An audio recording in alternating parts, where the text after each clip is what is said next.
Hey, I'm Tyler Wilde, here at the Dreadnought booth at PAX East with Peter, whose last name I will probably ruin, so look at that right there. Holzapfel. Okay. Yeah. So tell us about Dreadnought. Tell us the basics. What's it's inspired by, what it looks like, how it plays. Yeah. So the gist of it is that Dreadnought is a game about big capital spaceships. So we wanted to do a game that is less about the TIE fighters and X-Wings of this world, less Twitch-based, but more about the Galactica or the Firefly or the Millennium Falcon. So there's quite a wide range of like bigger ships. So Millennium Falcon to Battlestar Galactica is quite a big difference in how they play, but they all have a certain weight behind them. Yeah. So why, gameplay-wise, did you choose big, slow ships? What was interesting to you about that? What's not interesting about them is the more interesting question. Like, I mean, with big ships, you have all these possibilities in terms of energy management, in terms of like different abilities, launching fighter jets, massive broadsides, rockets, missile defenses, all these things that you can actually do. And we try to turn this into like something that is quite accessible, fast, up close and personal in terms of like spaceship battles. Yeah, we just played a bit. It is very tactical and difficult. Can you talk a bit about the new mode you're announcing here? So our new mode is like the first mode, the mode that we are showing on floor is Team Deathmatch.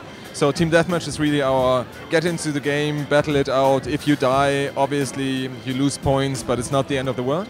And Team Elimination is more you really have to think about how your team composition works, how you position yourself, because if you die, you're actually coming back as a fighter jet. So your team really takes a massive hit because like one of the capital ships is down, but you will still be able to contribute to the match by flying with one of those smaller fighter jets. And if you coordinate with your teammates, you can still make a bit of a difference. All right, so can you tell us about when you plan to put this in the public's hands, and the business model, I believe you've said, is free to play. Yeah. If you want to elaborate on that. Sure. So we would love to actually give out an exact date, but we don't want to put it back if we can't hold it.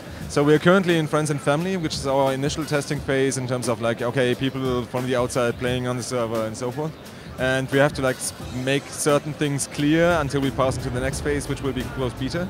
So we have to see when we can actually do this, but we are starting to put it in front of people and check out how they react to it, and then we are moving into closed beta in 2015 for sure. And on the business model side, yeah, it's free to play for the multiplayer part for sure. We also have an episodic single player in the game, which we are not entirely sure yet how we are actually going to put this out there. Cool.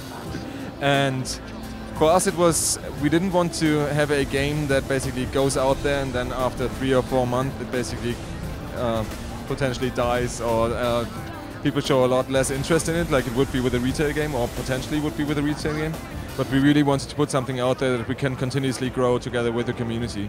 So for us, the whole thing is about, okay, we can't lure players in with millions of marketing dollars. We really have to produce a good game because they can try it out for free. And if they like it, they will stick around and actually spend money there. So our progression is a horizontal progression. So kind of Team Fortress 2 inspired in terms of horizontal progression. So from the get-go and from the design point of view, we are already making sure that we can't be a pay-to-win title, because you can't, like, there's variation in play style that you gain, but there's not like more power that you gain throughout the game. Can you talk about your version of hats for a second? We saw that just a moment ago in there. Yeah, we have the biggest hats on the planet and beyond, so to say. So yeah, we have figureheads. We have like giant decals that you can put on the ships. Like you can customize the look of your ship quite significantly.